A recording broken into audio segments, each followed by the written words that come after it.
아침 7시에부터 그래서 많은 분들이 오셔서 아마 엄청 수업을 하실 것 같아요. 그래서 제가 우리 남자 성도님들이 많이 안 오실 줄 알았는데 많이 와서 진짜 놀랐습니다.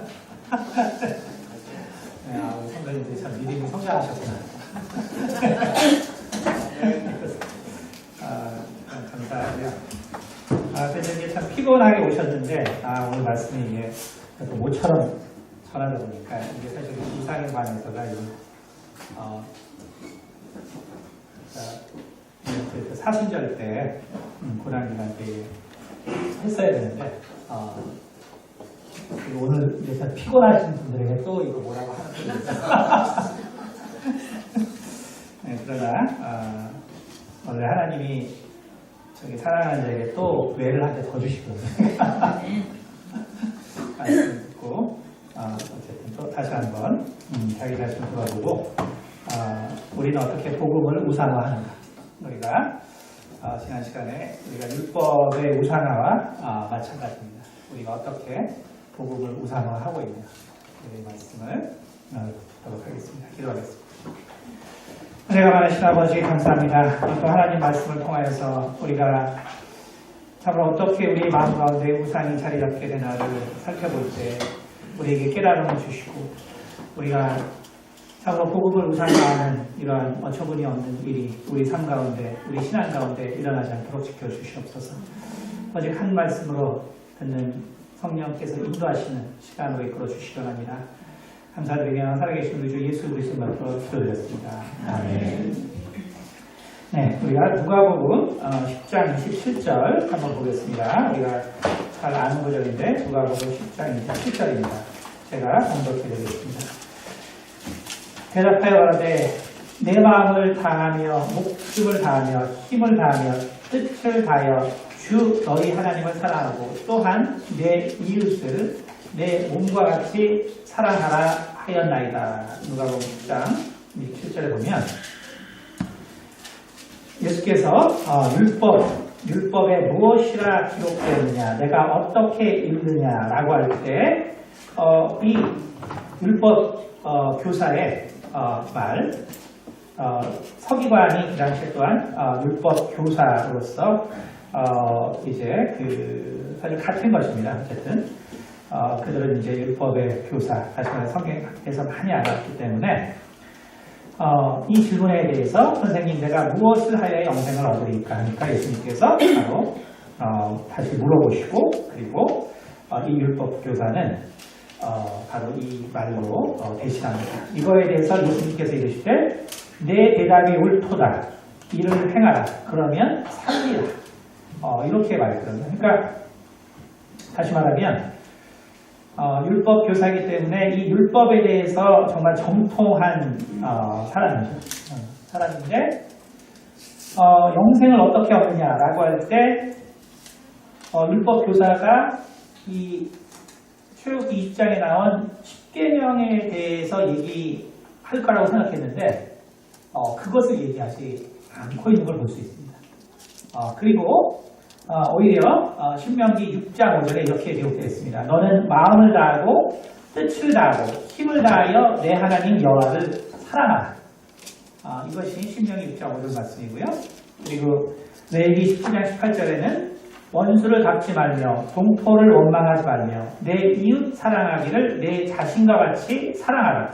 나는 여호와입니다. 다시 말하면 이 율법 교사는 정말 율법을 잘 알았습니다.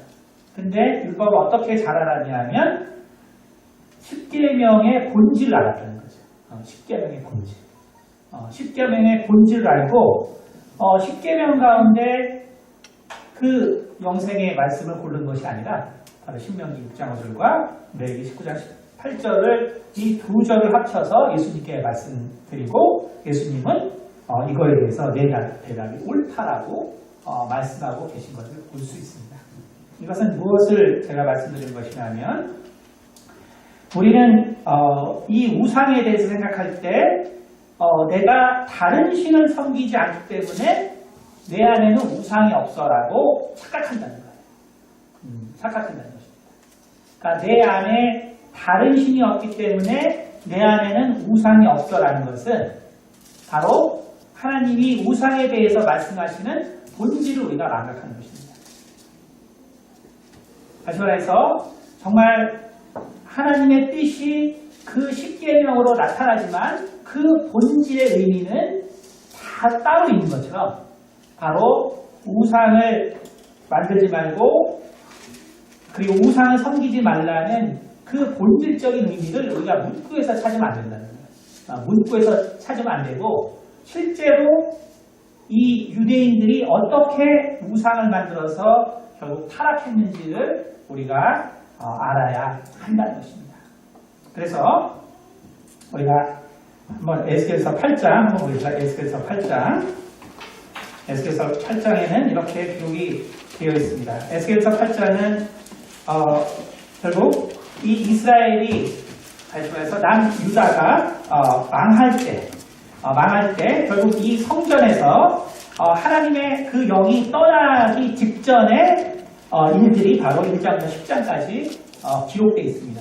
이때 8장에 에스겔이 이렇게 이야기하고 있습니다. 제가 한번 읽어드리겠습니다. 5절 그가 내게 이르시되 인자야 이제 너는 눈을 들어 북쪽을 바라보라 하시기로 내가 눈을 들어 북쪽을 바라보니 여기는 이제 성전 안이에요. 제 닮은 어기 북쪽에 그 질투의 우상이 있더라. 그 질투의 우상이 있더라. 그가 또 내게 이르시되 인자야 이스라엘 족속이 행하는 일을 보느냐 그들이 여기에서 크게 가증한 일을 행하여 나로 내 성소를 멀리 떠나게 하느니라. 너는 다시 다른 큰 가증한 일을 보리라 하시더라. 그가 나를 이끌고 뜰문에 이르시기로 내가 본즉 담에 구멍이 있더라. 그가 내게 이르시되 인자야 너는 이 담을 헐라 하시기로 내가 그 담을 허니 한 문이 있더라.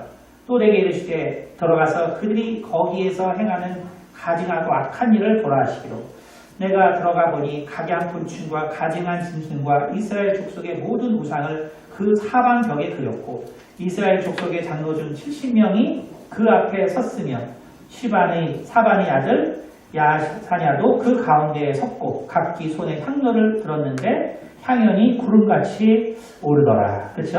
그러니까 다시 말하면 또 12절 또 내게 이르시되 인자야 이스라엘 족속의 장로들이 각각 그 우상이 당한 어두운 가운데서 행하는 것을 내가 보았느냐. 그들이 이르기를 여호와께서 우리를 보지 아니하시며 여호와께서 이 땅을 버리셨다 하느니라. 자, 그래서 가증한 일을 보이는데 이게 뭐냐면 이게 사실 성전의 모습인데 성전은 제대로 운영됩니다. 성전에는 여전히 많은 재물이 들어오고 또 많은 자들이 와서 하나님께 예배 드렸다는 거예요. 드렸는데 하나님이 바로 에스겔을 불러서 성전 7절에 뜰문에 이르시기로 내가 본즉 담에 구멍이 있다. 당연히 구멍이 없겠죠. 그렇죠? 근데 거기에 그 담을 헐라 그랬어요. 그러니까 그 담을 허니까 그 사이에 각종 사병벽에 그림이 그려져 있단 말이에요. 그러니까 이런 건 당연히 없죠. 원래는 없어요. 원래는 없는데 하나님께서 바로 영적인 실상을 에스겔에게 보여준 거예요.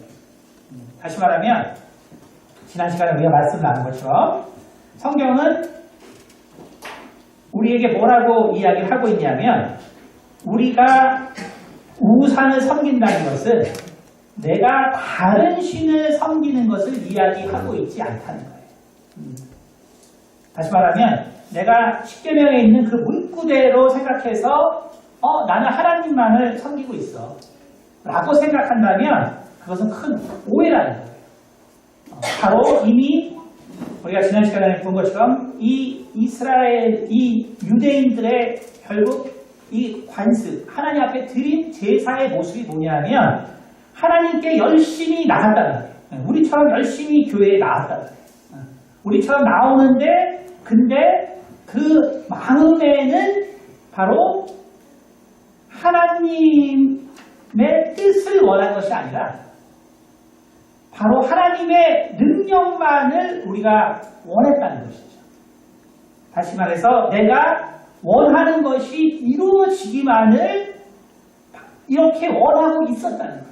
그러니까 우리의 신앙도 그래서 우리가 돌아봐야 하는 것이죠. 내가 교회에 나오는데 과연 교회에 나오는 목적이 무엇일까? 나는 정말 하나님의 뜻을 따르기 위해서 나오는 건지, 아니면 그 10계명 혹은 하나님의 율례라고 하는 내가 그것을 그냥 지키고 나온 건지, 아니면은 내가 나의 유익을 위해서 사실 내가 이 자리에 나오고 있는 것이죠. 그래서 만일 우리가 하나님의 그 뜻을 알지 못하고 내가 나의 유익만을 구한다면 결국 우리가 가인과 같이 자기 스스로는 신앙생활을 잘했다고 믿는, 그러나 구원받지 못하는 자가 된다는 것입니다. 그래서 신명기 4장 16절에는 두렵건대 스스로 부패하여 자기를 위하여 아무 형상대로든지 우상을 새겨 만들되 남자의 형상이라든지 여자의 형상이라든지 그러한 형상들을 만들지 말라고 했어요. 근데 중요한 건 우리는 그 형상들을 내가 안 만들었기 때문에 나는 우상이 없다라고 생각해요.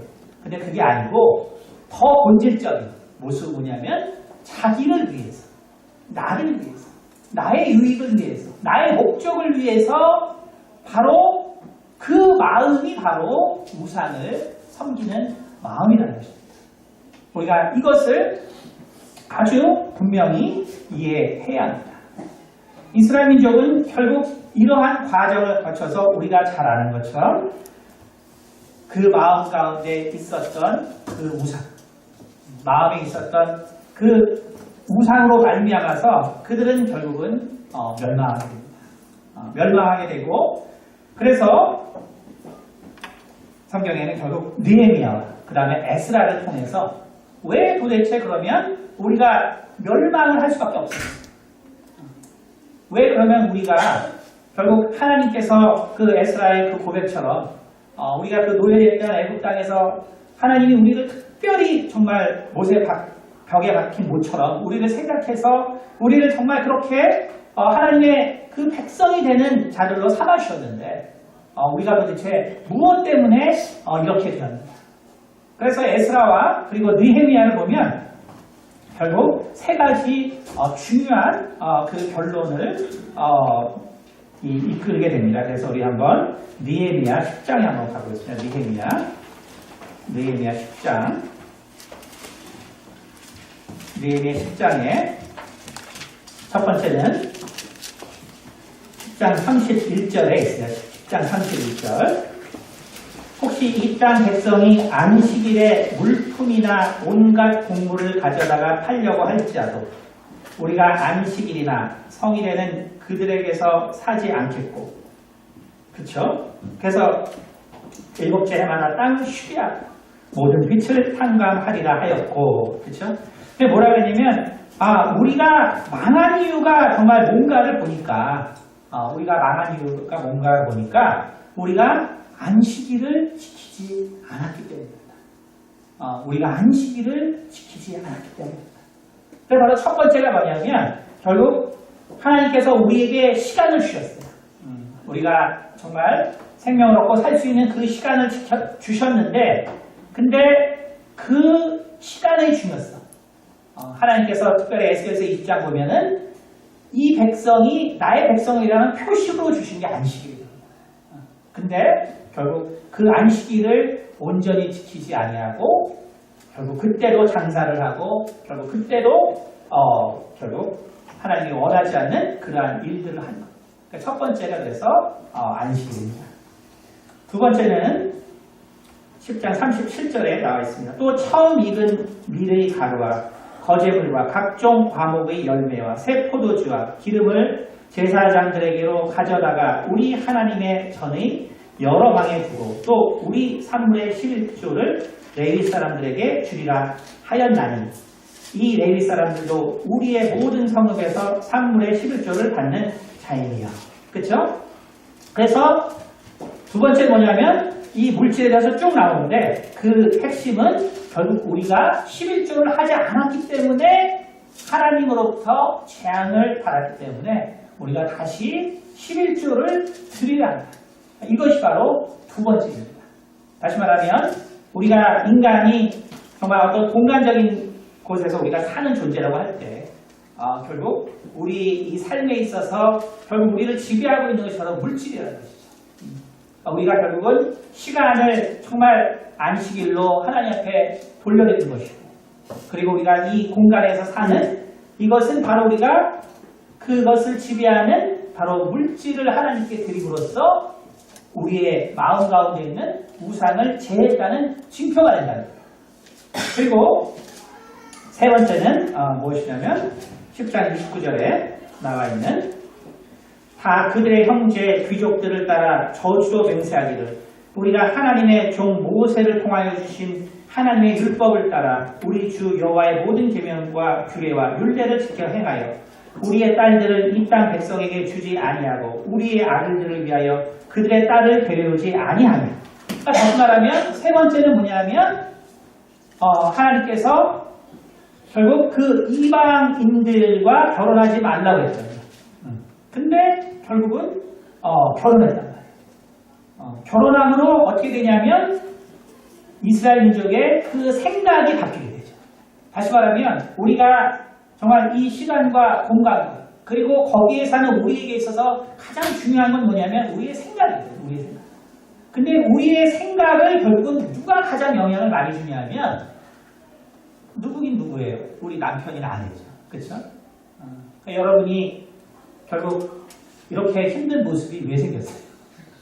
여러분의 남편 때문에, 여러분의 아내 때문에, 그렇죠? 우리 인생을 제일 힘들게 하는 거는 남편과 아내가. 그러니 이 이방 사람들과 결혼을 했으니 이 사람들의 생각이 어떻게 돼요? 이 사람들의 생각.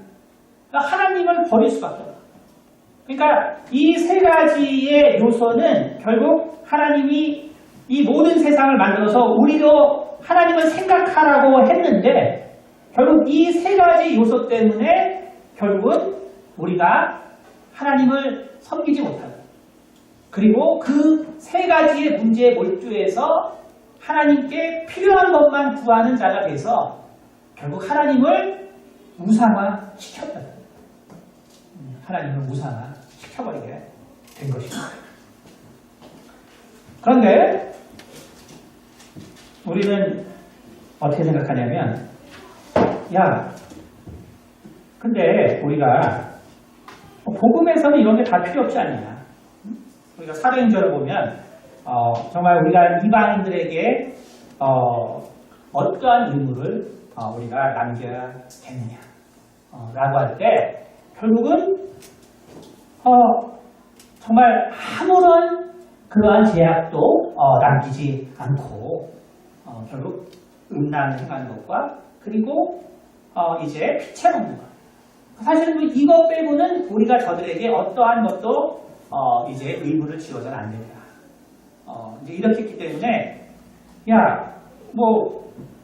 그 구약의 이스라엘 민족이 그렇게 망한 것은 그렇게 망한 것이고 우리는 거기에 이 망한 세 가지 요소에 대해서 복음 안에 사는 우리는 아무런 관계가 없어. 이렇게 말. 과연 그게 맞을까요? 우리는 정말 이것이 정말 맞는 과연 생각일까? 그럼 우리가 마태복음 23장 23절에 예수님께서 이렇게 말씀하십니다. 화 있을진저 외식하는 서기관들과 바리새인들이여 너희가 박하와 회양과 근체의 11조를 드리되 율법의 더 중한 바 의와 인과 신은 버렸도다. 그러나 이것도 행하고 저것도 버리지 말아야 할지니라. 예수님께서 근데 분명히 이것도 하고 저것도 하라는 거예요. 근데 사실 이거는 아무것도 아니에요. 이것도 아무것도 아닙니다. 우리 마태복음 19장 20절 볼까요? 마태복음 19장 20절.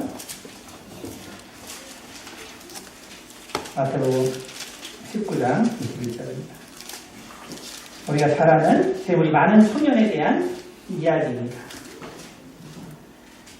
17절에 16절 제가 읽겠습니다. 어떤 사람이 주께 와서 이르되 선생이여 내가 무슨 선한 일을 하여야 영생을 얻으리까? 예수께서 이르시되 어찌하여 선한 일을 내게 묻느냐? 선한 이는 오직 한 분이시니 내가 생명에 들어가려면 계명들을 지키라.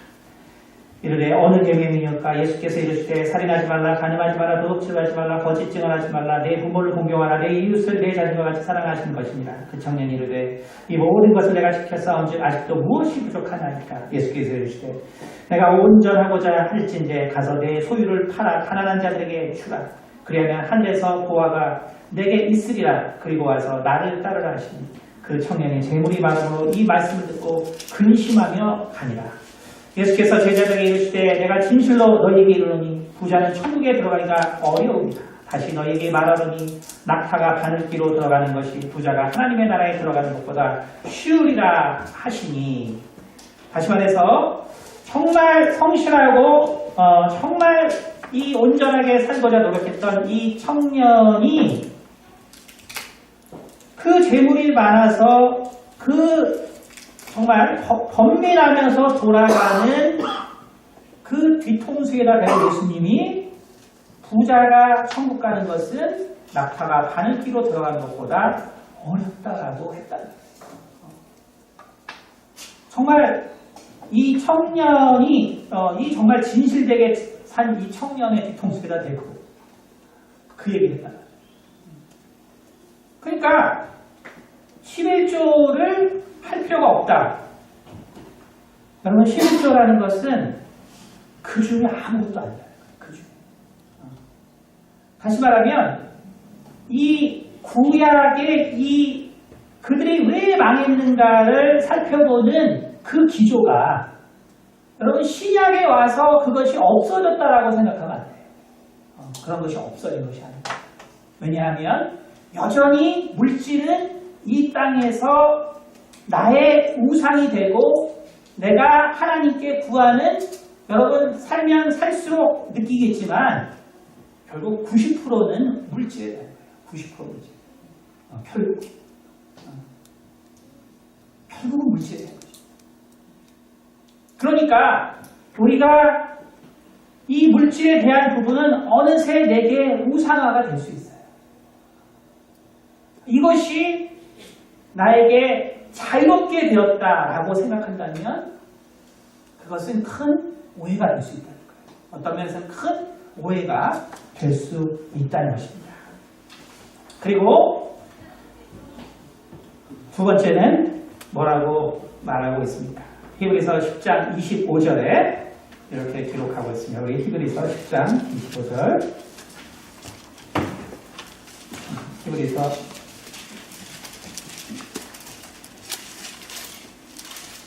10장 25절 말씀입니다. 제가 공독해드리겠습니다. 모이기를 패하는 어떤 사람들의 습관과 같이 하지 말고 오직 권하여 그 날이 가까움을 볼수록 더욱 그리하라. 다시 말해서 두 번째는 뭐냐 하면 안식일에 관한 거예요. 안식일에 관한 거예요. 다시 말하면 우리가 정말 이 안식일을 지키지 아니함으로 이스라엘 민족은 결국 그 마지막에 결론이 우리가 결국 멸망하게 되었다라고 이야기합니다. 근데 그래서 일주일에 한 번 쉬는 것이 한 번 하나님께 예배드리는 것이 이것이 정말 우리가 하나님의 자녀가 된 그 예표인데 우리는 사실 한 번 하나님께 나오는 것도 쉽지 않아요.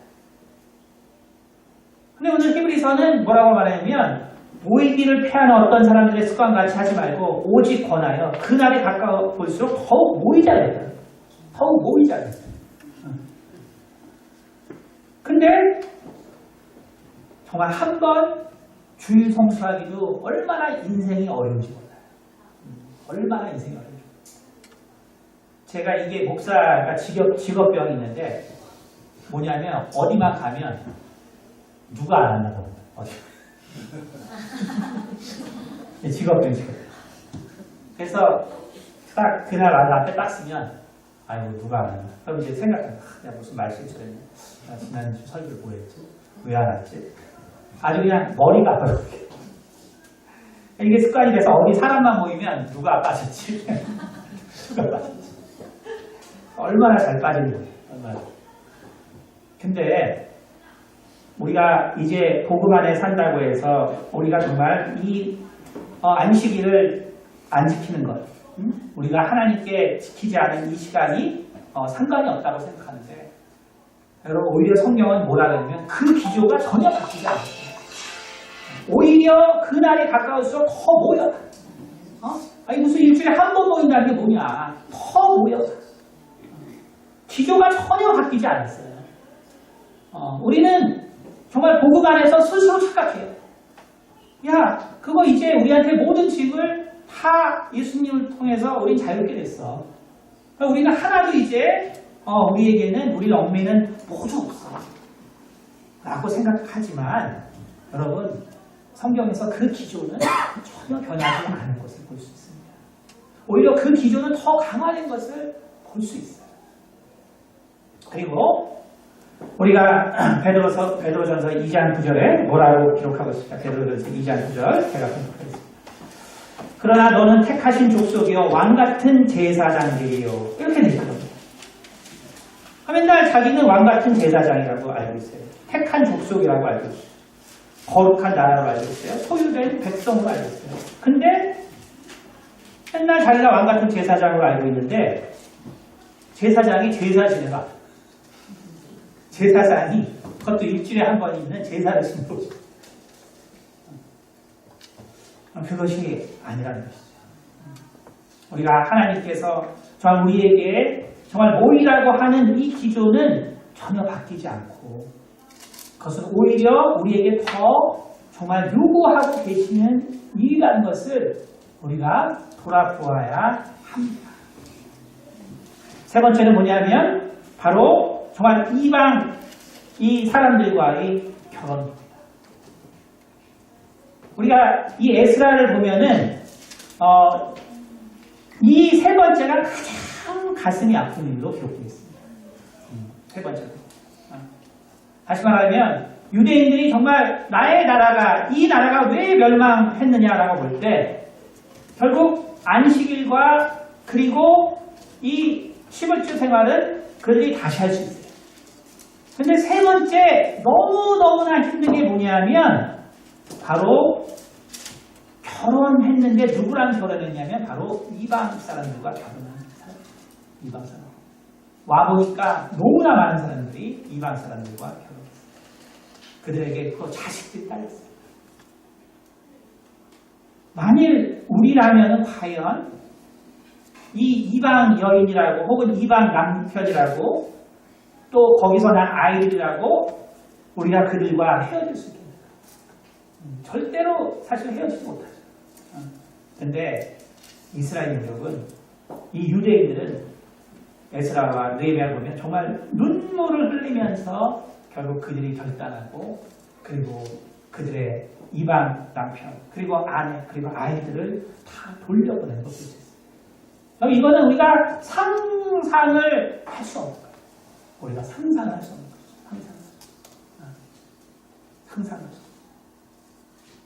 오늘 신약시대야 신약시대는 이제는 이방인이 없고 다 이방인 구원받았으니까 그러니까 아무거나 결혼하고 하는 게 뭐가 문제가 되냐라고 하겠지만 여러분 여전히 이 기조가 사실은 우리가 알겠지만 성경 말씀을 보면 바로 변하지 않았다는 것을 볼 수 있습니다. 고린도전서 7장 8절에 바울은 말하기를 내가 결혼하지 아니한 자들과 과부들에게 이르노니 나와 같이 그냥 지내는 것이 좋은다. 여러분 그 기조가 변하지 않았어요. 그 기조가 변하지 않았습니다. 그리고 예수님께서는 바로 이 부활 후의 모습에 대해서 마가복음 12장 35절에 말한 것처럼 사람이 죽은 자 가운데서 살아날 때에는 장가도 아니라고 시집도 아니라고 하늘에 있는 천사들과 같으리라. 왜냐하면 아까도 말씀드린 것처럼 우리의 삶에 가장 큰 영향을 주는 건 아내와 남편이에요. 그러니까 하나님 나라에서는 당연히 시집가고 장가가지 않아요. 왜냐하면 예수께서 우리의 남편이시고 우리 신랑이시고 아니 천국 가서도 지금처럼 부부 생활하면 천국에 못 있어요. 하나님 원하신 바라. 하나님 원하신 바라. 너무 기쁜가요? 네, 하나님 원하신 바라. 그러니까 그 기조가 변하지 않아요. 다시 말하면 오늘날 우리가 무엇과 결혼했나를 생각해보세요. 나는 남편과 별로 사이가 안 좋아서 나는 여기 해당하지 않아. 별로 그런 거 아니에요.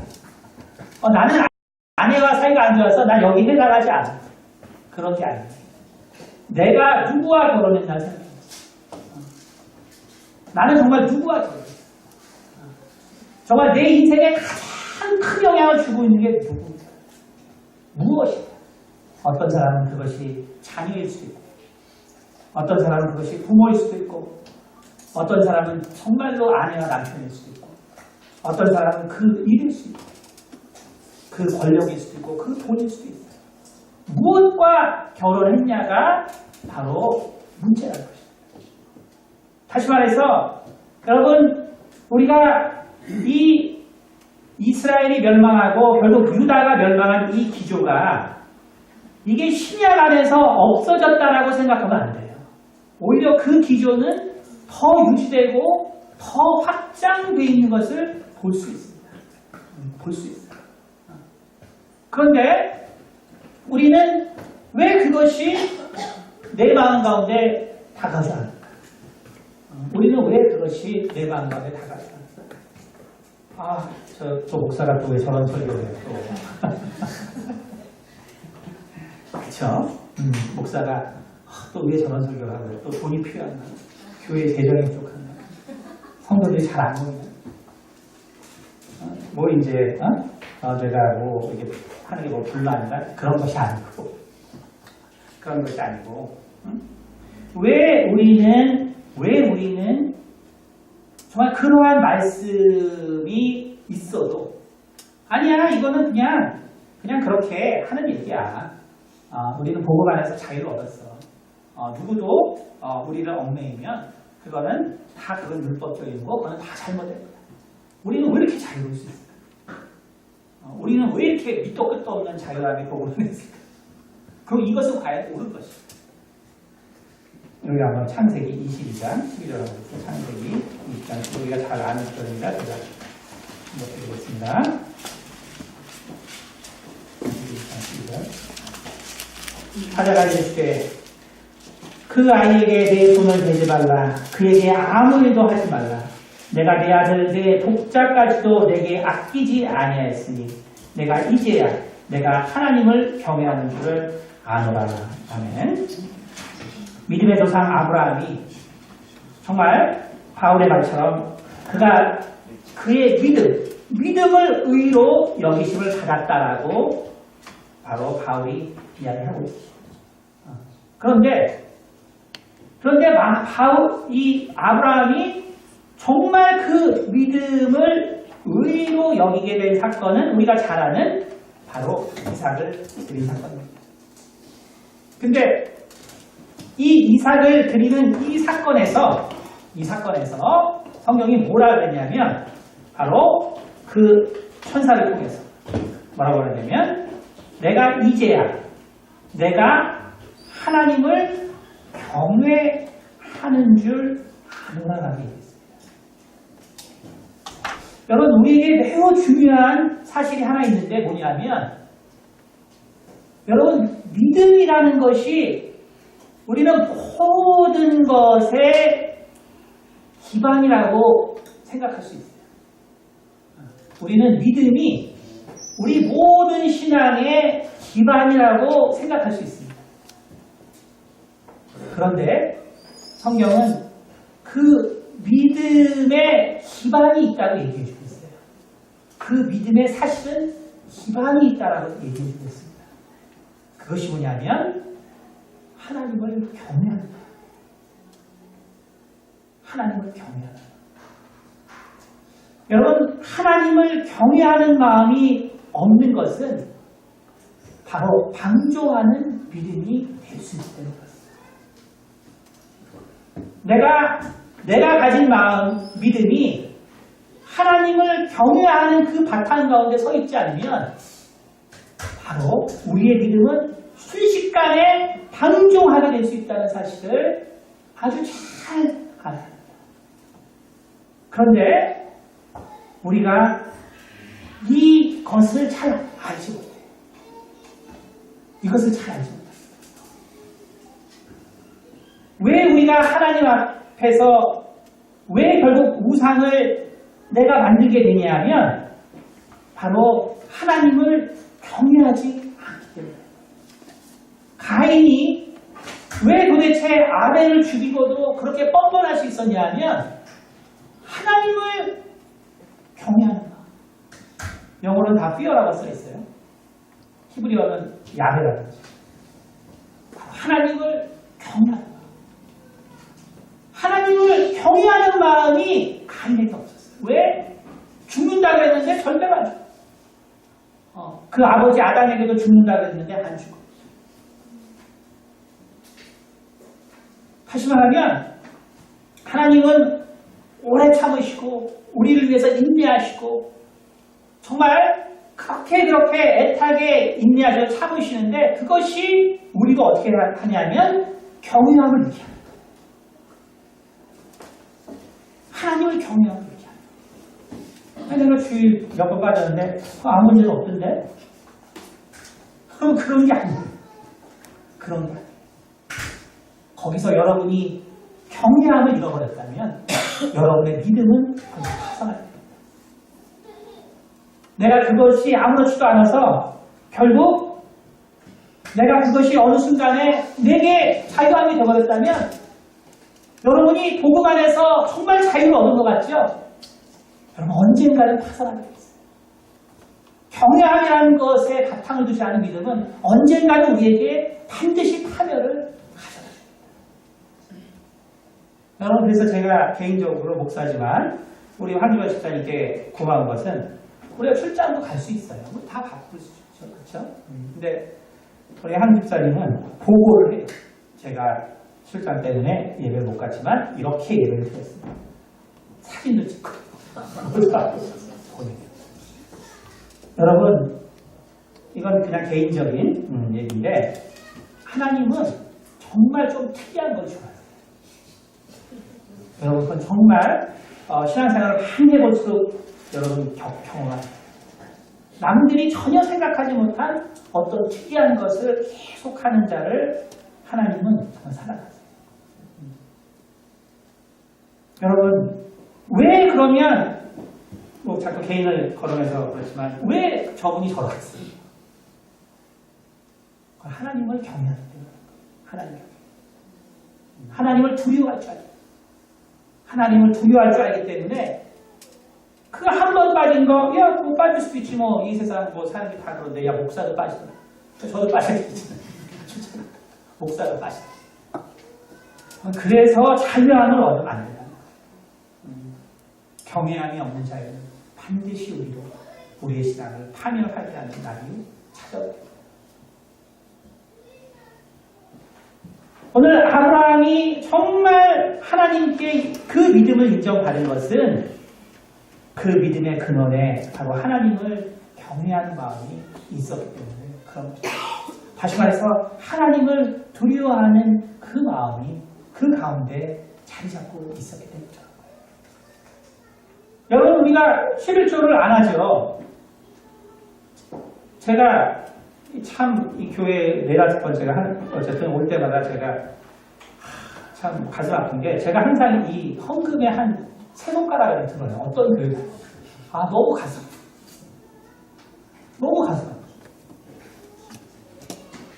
저 많이 벌지도 않아요. 우리 정기까지 말고 교수는 돈도 못 벌어요. 그래서 우리 교회가 헌금도 작거든요. 근데도 불구하고 맨날 3손가락. 이거는 이게 문제가 심각한 거죠. 근데 어때요? 마음이 아무런 부담. 아무런 부담이 없어요. 그것이 아니고 우리가 못할 수 있죠. 못할 수 있어요. 근데 그것이 내게 부담이 자리 잡고 있지 않다면 그것은 언젠가 나의 믿음을 파멸을 합니다. 언젠가는 반드시 나의 믿음을 파멸을 하게 있어요. 내가 그것을 못하는 것에 대해서 내가 안타까워. 내가 정말 내 삶의 모든 것을 하나님이 주셨습니다. 라고 정말 그 인정하지 못하는 것에 대해서 내가 정말 가슴이 아파요. 제가 처음 신앙생활하고 제가 누구한테 뭐 배우지 않았기 때문에 11조에 대해서도 저 몰랐어요. 몰랐는데 우리가 잘 아는 말라기서 3장 8절을 성경을 근데 이제 몇 주 만에 분석을 했기 때문에 말라기 3장 8절을 봤는데 이렇게 써 있더라고요. 사람이 어찌 하나님의 것을 도둑질하겠느냐. 그러나 너희는 나의 것을 도둑질하고도 말하기를 우리가 어떻게 주의 것을 도둑질하였나이까 하는도다. 이는 곧 11조와 헌금. 제가 이 말씀 듣고 야 이거 11조 해야 되는 거구나. 누가 얘기해 주잖아요. 그러나 제가 이 말라기 3장 8절을 보고 내가 정말 하나님이 내 아버지가 됐는데 내가 이 11조를 반드시 해야겠다. 내가 이거 반드시 해야 되는 거예요. 그래서 제가 간혹 간증하지만 저는 예수 믿고 집에서 쫓겨났기 때문에 한 달에 제가 15만 원 가지고 처음에 살았어요. 한 달에 15만 원. 대학 다닐 때. 그러니까 정말 그때 저희 학교에서 이 라면이 150원 하더라고요. 150원. 근데 거기다가 이게 이제 몇 번째 간장이에요. 어쨌든 이 계란을 하나 더 얹어 먹으면 또 50원. 그럼 200원인데 제가 대학을 졸업할 때까지 한 번도 계란을 얹어 먹었어요. 50원은 너무 큰 거죠. 50원. 근데 11조를 하려고 하니까 15,000원. 15원 하면 15,000원. 50 곱하기 하니까 이게 1,500원이면은 와 이거 1년 내내 먹을 수 있는데 와 이걸 갖다가 11조를 해야 돼. 11조를 하고 나니까 나중에 차비가 없는 거예요. 차비가. 그거 어떻게 했냐면 그래서 제가 결국은 이 정말 부끄러운 걸 무릅쓰고 버스 처음에는 제가 한번 학교에서 과천 살았었는데 과천까지 한번 걸어왔어요. 돈이 없어요. 한겨울에 1시간 반 이상 엄청 빨리 걸어요. 그나마 추워가지고 1시간 반 이상이에요. 근데 그 다음에 못 걷겠어요. 그래서 안 되겠다. 부끄러워하지 말자. 그래서 제가 이제 그냥 그 정류장에 서 있는 학생 아무리 제가 깜빡 까먹고 지갑을 안 가지고 돈이 하나 그 당시에 이제 뒤에 버스에 그 토큰이 있어요. 토큰 하나만 좀 빌릴 수 있을까요? 그러면 의외로 잘 빌려줘요. 그거 갚는 거 아니죠.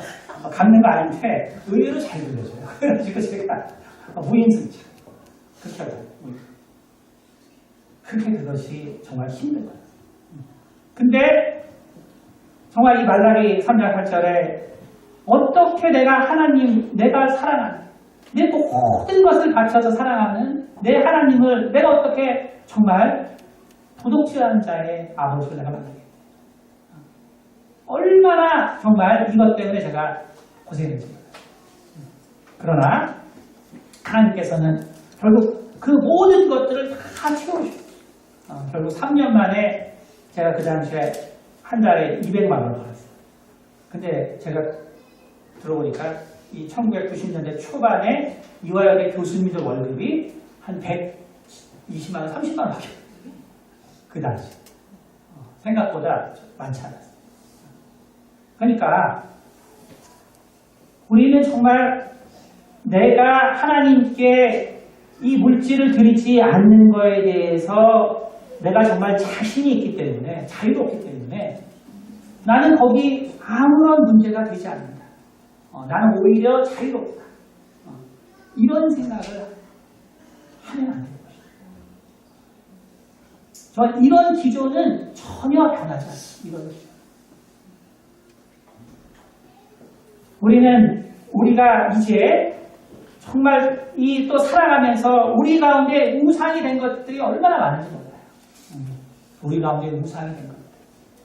그것이 우상이 돼서 내가 내 마음 가운데 하나님보다 사실은 내 앞에 있어요.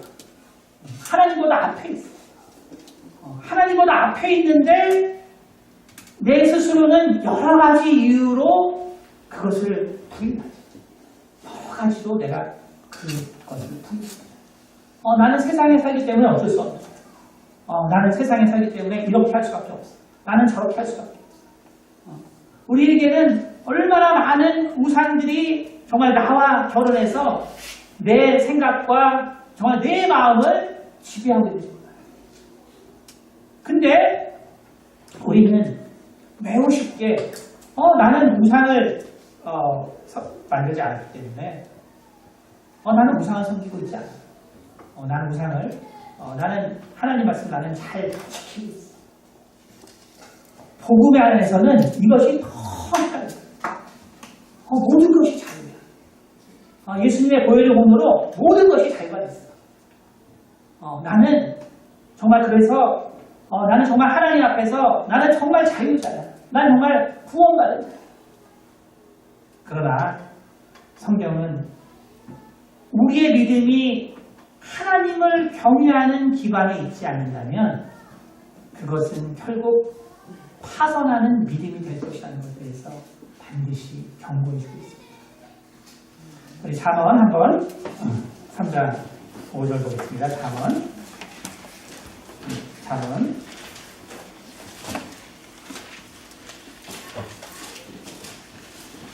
3장 5절에 5절, 6절, 7절 내가 한번 읽어보겠습니다. 너는 마음을 다하여 여호와를 신뢰하고 내 명철을 의지하지 마라. 너는 범사의 그를 인정하라. 그리하면 내 길을 지도하시리라. 스스로 지혜롭게 여기지 말지어다. 여호와를 경외하며 악을 떠날지어다. 자, 그래서 뭐라고 말하고 있냐면 정말 너는 범사의 그를 인정하라. 우리가 하나님을 알아야 되는 거예요. 우리가 정말 하나님을 알아야 로마서 10장 17절에 말한 것처럼 믿음은 들음에서 나는 거예요. 우리가 정말 범사에 정말 그를 인정해서 그를 알아야 돼요. 그러면 그 들음에서 바로 믿음이 납니다. 너는 마음을 다하여 여호와를 신뢰하고 내 명철을 의지하라. 그래서 내가 하나님을 알고 그리고 내가 하나님을 믿어요. 근데 성경은 뭐라고 하냐면 그것을 가지고 스스로 지혜롭게 여기지 말고 여호와를 경외하라고 얘기하고 있어요. 한 가지 조건이 더 붙어있다는 것을 항상 명심해야 돼요. 만약에 이것을 우리가 알지 못하면 무엇과 같이 되느냐?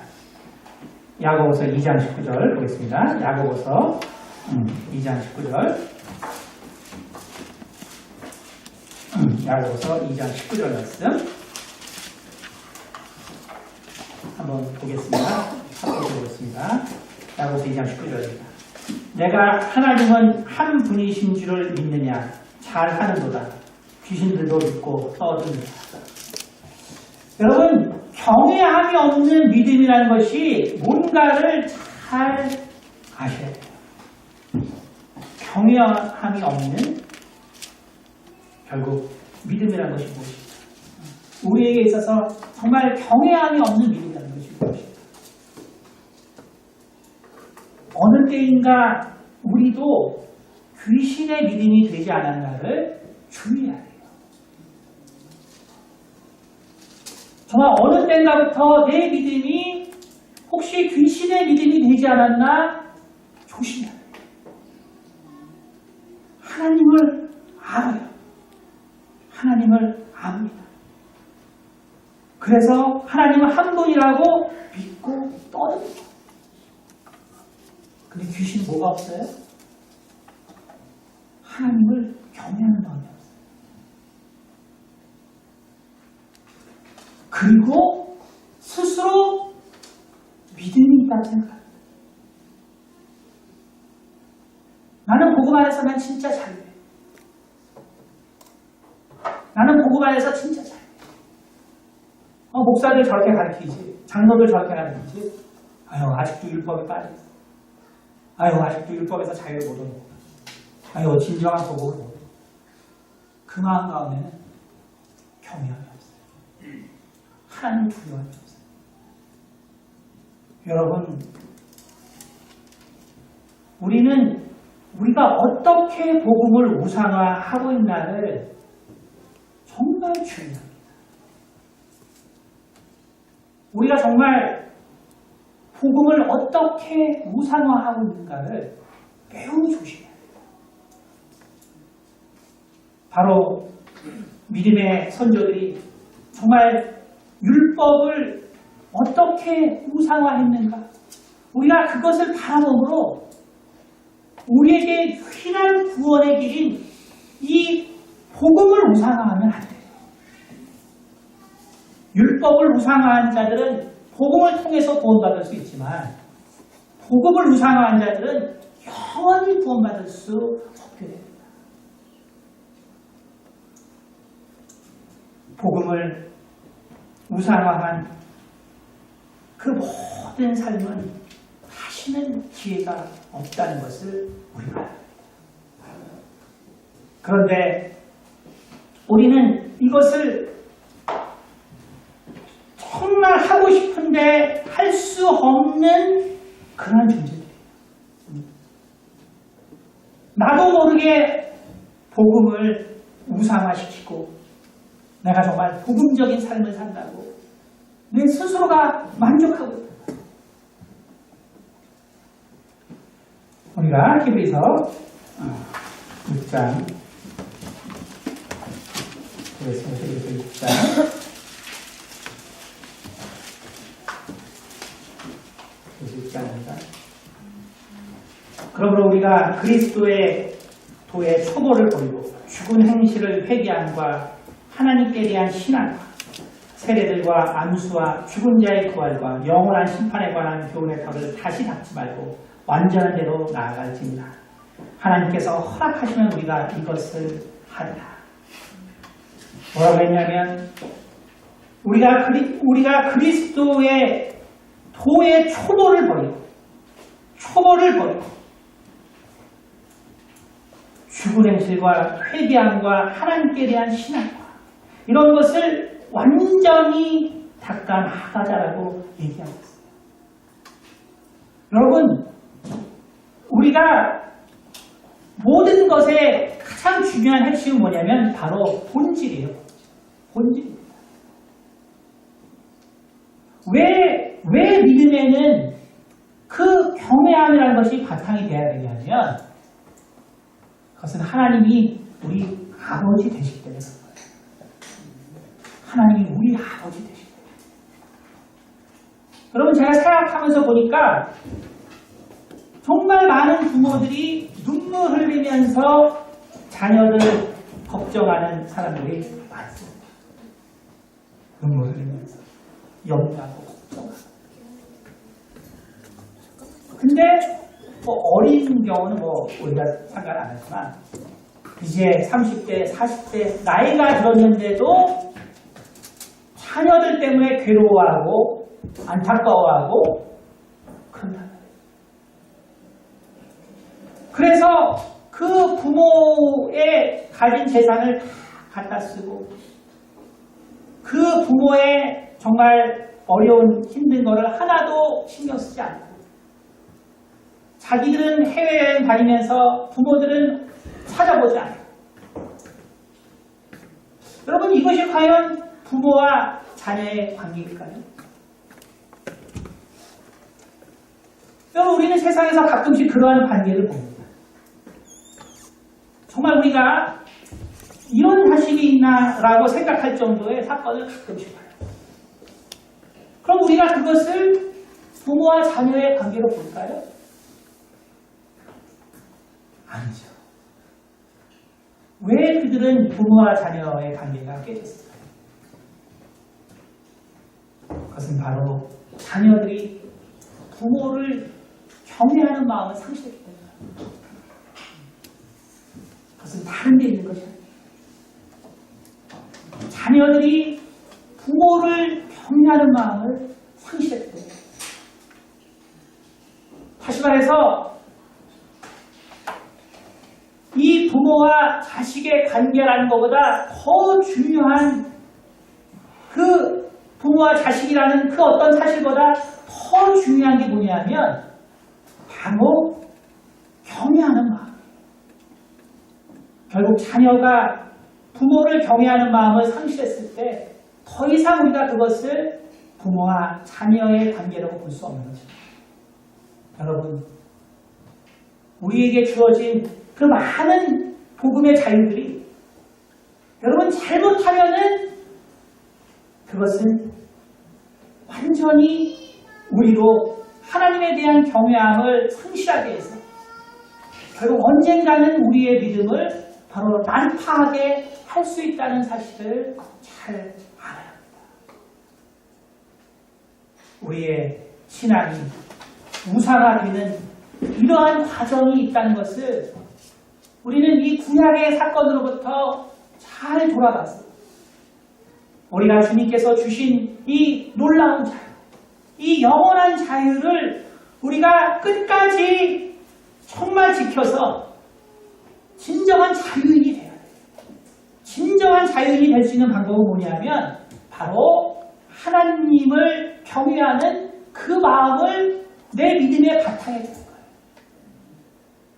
하나님을 경외하는 그 사실을 내 믿음의 바탕에 둘 때, 그때 우리는 비로소 이 영원한 복음의 자유를 잃지 않을 수 있는 것입니다. 마지막으로 전도서 12장 13절입니다. 전도서 12장 13절. 전도서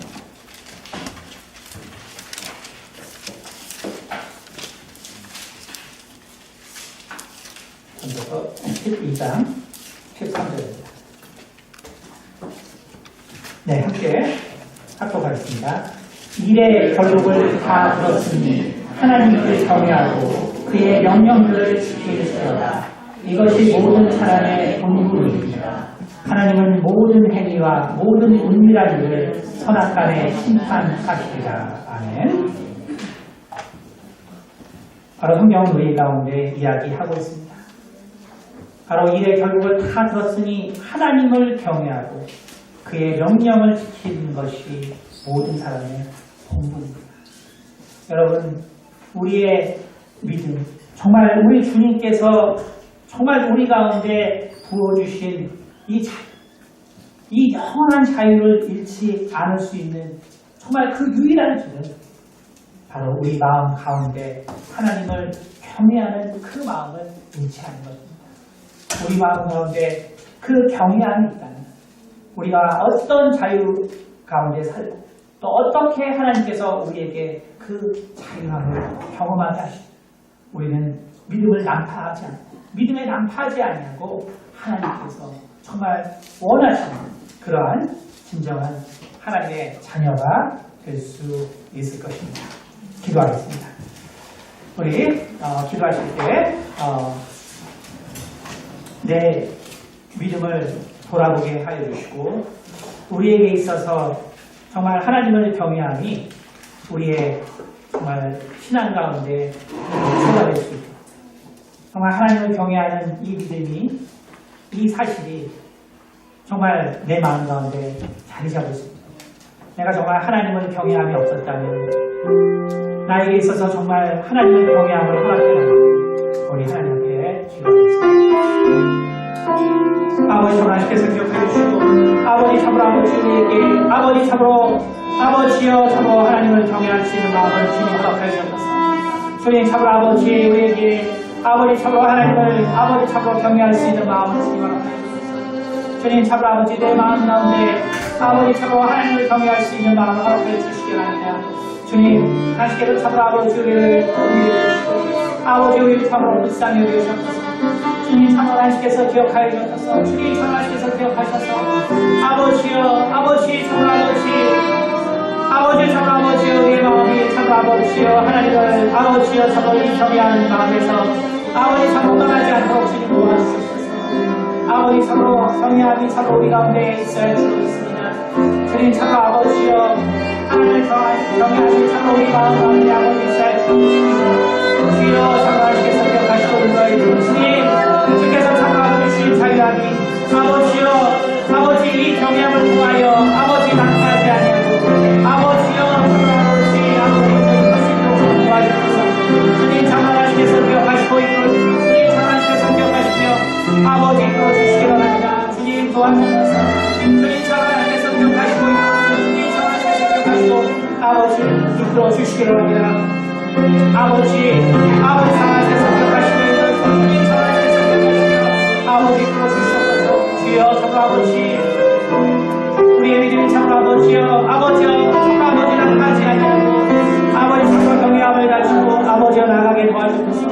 주님, 당신께서 우리를 불쌍히 여기소서. 주님, 참으로 아버지여, 아버지 참으로 아버지 우리의 믿음을 돌아보게 도와주시고, 참으로 아버지 우리가 아버지 참으로 우리의 삶을 돌아보게 도와주시고, 아버지여 참으로 아버지 하나님의 참으로 아버지의 말씀을 아버지 그 마음을 아버지 우리 모두에게 참으로 함께 해주시옵나이다. 주님 참으로 하나님께서 불쌍히 여기시고 아버지 참으로 그들을 여겨주소서. 주님 참으로 아버지 우리가 참으로 아버지여 아버지의 말씀을 아버지 우리 마음 가운데 새겨서 아버지여 주님께서 주신 이 진정한 사이를 아버지 우리가 잊지 않도록 도와주소서. 주님 참으로 아버지 이 진정한 사이를 아버지 우리가 잊지 않도록 도와주소서.